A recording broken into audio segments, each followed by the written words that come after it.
myself.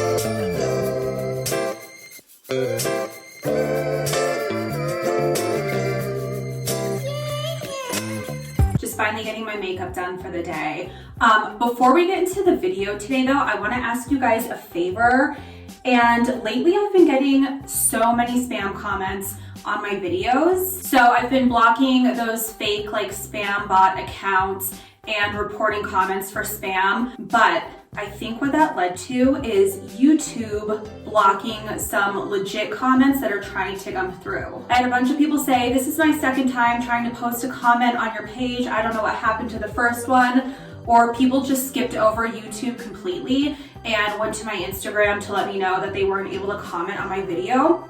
So, quick little favor, super easy for you guys. You don't have to type out a paragraph or anything. If you just comment down below, like, what's your favorite color? And I see those coming in, then I know my comments are working. So please let me know your favorite color and thank you for helping me. Okay, and I don't want to talk to you guys too much in the bathroom because the lighting is really bad in here, but I realized if you're new to my channel, you have no idea who I am. I'm just a crazy flight attendant asking you to tell me your favorite color. So for those of you who are new, my name's Jacqueline. I am a corporate flight attendant. I'm not flying this week. I do have to prepare for a trip over the weekend, but this week I am home, so I am doing a stay-at-home flight attendant video for you. I think this is stay-at-home flight attendant episode 10. So thank you to my returning viewers and welcome to my new viewers. If you're new, just real quick, I've been a flight attendant for 7 years and that's what my vlog is all about, except for when I'm staying home. Today I'm gonna show you guys a really easy, really delicious recipe. It's healthy and it uses only one pot. So it's like perfect for anybody who's busy. Let me finish getting ready. I'll chat with you guys soon. All right guys, so I am all ready and I have all the ingredients behind me laid out to show you how to make a very easy, very Italian, very delicious, very low maintenance meal. It's called steak pizzaiola, and as fun as it is to say, that's how good it tastes. It's like beyond. So to make steak pizzaiola, you have to give yourself about 4 or 5 hours. It's a slow cook meal, but again, it's just one pot. It's a few ingredients. It's very easy, and it's gonna make your whole house smell absolutely delicious. So let me show you everything that I have set out, and I'll show you how to make a fabulous steak pizzaiola. All right, so you just need a large Dutch oven. I don't really know what size it is, but something that's that big. And then this came out of my freezer, so it's an extra easy recipe today. I made homemade tomato sauce not that long ago. Now, I always encourage you to homemade your tomato sauce. I'm Italian, it's like sinful if we eat anything out of a jar, but if you are gonna use a jar sauce, I would probably get 2 of them. I'm assuming they're like 16 ounces.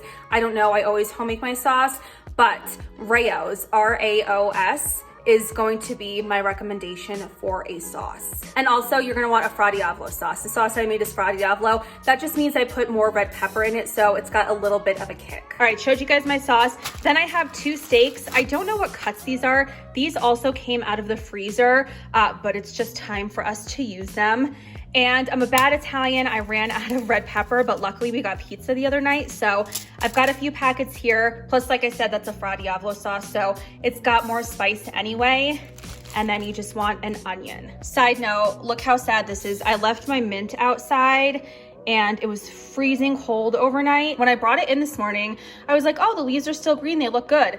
Then I realized the leaves were frozen solid and this is what it thawed out. So I'm assuming I can't save it, but if there's any green thumbs out there, is this savable?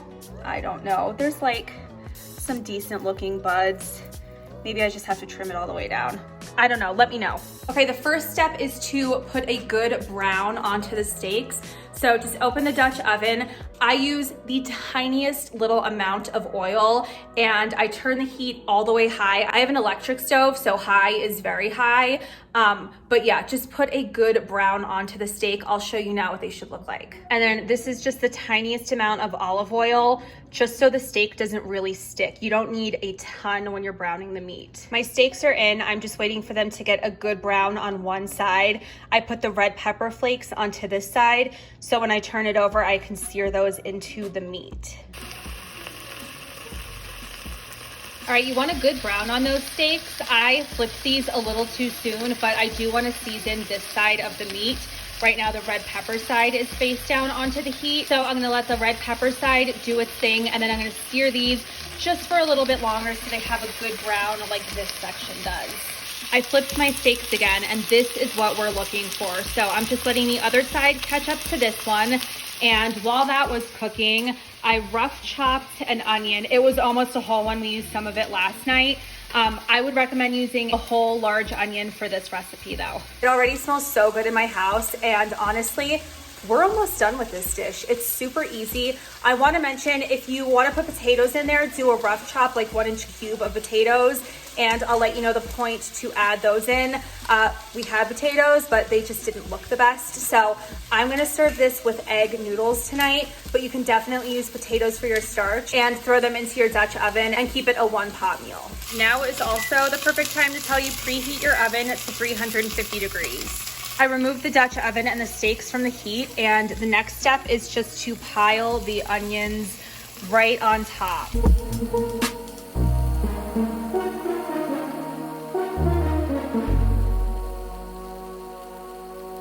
My steak is covered in onions, clearly, and I want to put the disclaimer out there. If you don't like onions or you have a family member who doesn't like onions, do not worry. This dish doesn't have an overbearing onion taste. It actually doesn't even really have an onion taste.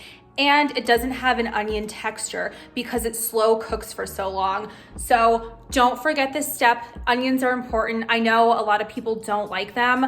Personally, I'm a huge fan of them, but I promise, coming from an unbiased place, you want the onions in this dish. So once you've got your onions in, it is then time to top the dish with your homemade, hopefully homemade, perhaps it's store-bought Fra Diavolo sauce. And if you are curious, it's just marinara sauce with some crushed red pepper. It's a little more spicy than your traditional marinara sauce. So this is going to top that. This is what it's gonna look like right before it goes into the oven. The next step, just put it in your oven, 350 degrees for about 4 hours.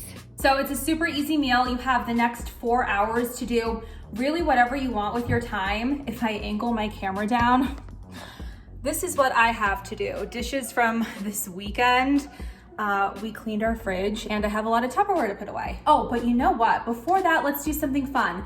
I published my flight attendant Q&A video last week, and there were some extra questions that trickled on. Not enough to make another flight attendant Q&A video, but enough for me to answer for you guys in this one. I'm just pulling them up on my phone for you. Okay, a common question that was asked is, how can I increase my chances of becoming a flight attendant again once the airlines start hiring again? And the honest truth is, it's gonna be very hard to get a commercial airline flight attendant position once the airlines start hiring, and that's because all of the employees, all of the flight attendants who are furloughed have first dibs on getting their jobs back. So that's not to say it's going to be impossible to become a flight attendant again in the future. It will take more time, and something that could really benefit you is applying as a bilingual flight attendant or a multilingual flight attendant, because there aren't as many people who are qualified for that sort of thing.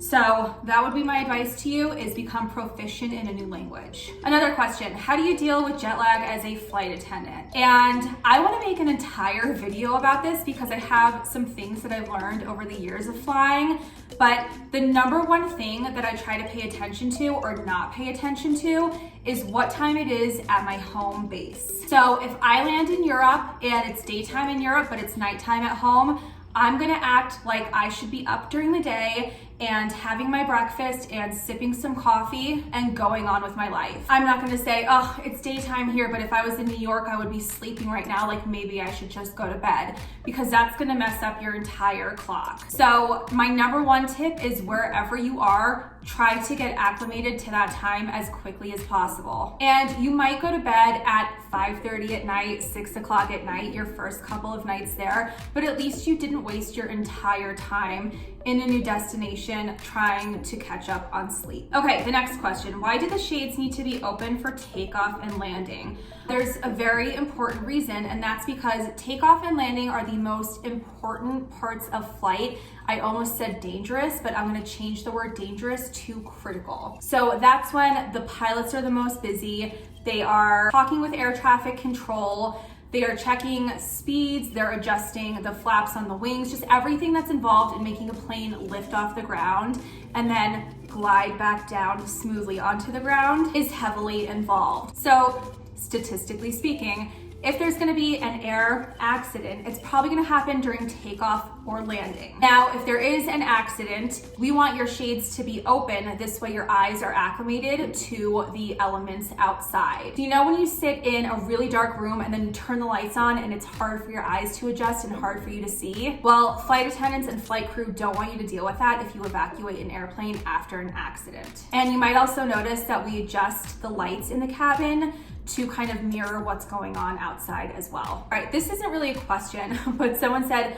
I'm afraid to fly, but I want to be a flight attendant. Well, you know what? I actually went through the same thing. I used to be terrified of flying. I used to have panic attacks on airplanes, and I have text messages saved from my friends when I told them I was hired as a flight attendant, telling me, oh, they can't wait to see me on the news because I like freak out and quit my job in some dramatic fashion. So my love of travel was stronger than my fear of flying, and I needed a job, and flight attendant just seemed like the best thing for me to do, so I knew I had to get over that fear. I really started feeling better about flying after I went through flight attendant training and realizing how safe it is. And I know with nervous flyers, I haven't just hit 350, sorry about that. I know with nervous flyers, people will say, oh, statistically, you're more likely to get into a car accident on the way to the airport, or flying is so much safer than driving and you drive every day. Like, don't be afraid to fly. But I think if you don't have a sense of control, that's something that makes people nervous, and that's something that's really hard to overcome.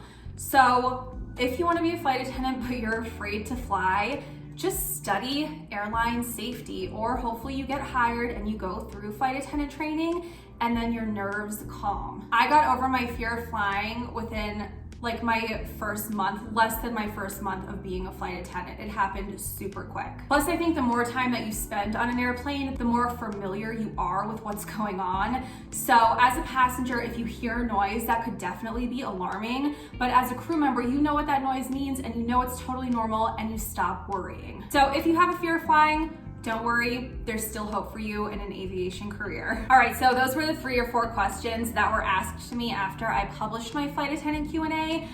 It was a 2-part, so I will link both parts down below for you if you want to catch up on other questions that were asked. Right now, I do have to catch up on these dishes, and also I have to catch up on laundry. So I'm gonna let my steak pizzaiola cook, and I'll check back in with you guys, I guess either after my chores are done or when my steak is ready.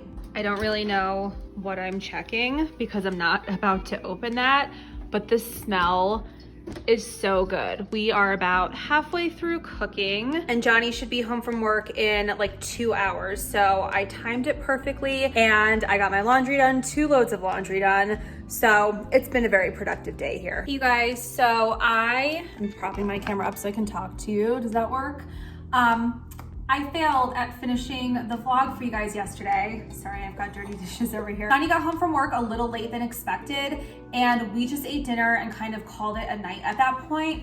But I want to let you know the steak pizzaiola was fabulous. And I also want to let you know, I can't believe I forgot this, but you're supposed to add red wine, and I did, but I forgot to vlog about it and I forgot to tell you guys that. So when you put the sauce on top of the onions, you're supposed to add like a cup or so of red wine and have that cook in with the meat. So I didn't do that in the initial phase of cooking. I remembered like 15 minutes into my Dutch oven being in my oven. So I quickly pulled everything out, added the wine, and placed it back in for the next 3 hours. So please forgive me for that. If you have any questions about the exact steps and exact orders, just put it in the comment section below. I'll definitely get back to you guys because this dish is so easy and it's really delicious, and I just wouldn't want you to not be able to make it because I'm a ditz and forgot to show you this one step. So I want to thank you guys for watching my vlog, my stay-at-home flight attendant episode. I realized it was stay-at-home flight attendant episode 9 vlog, not 10. I think I said that at the beginning of filming yesterday. So thank you guys very much for watching. Please make sure you subscribe to my channel so you don't miss out on any future flight attendant videos. I do have a trip coming up next week. I'm finally flying on a private jet again, so I'm very excited about that. If you're looking for me on social media, at Jack Travels, that's JAC Travels, that is my Twitter handle, and Jacqueline Travels is my Instagram, just like it's spelled here on YouTube. So thank you guys again for watching. I'll talk to you soon. Bye.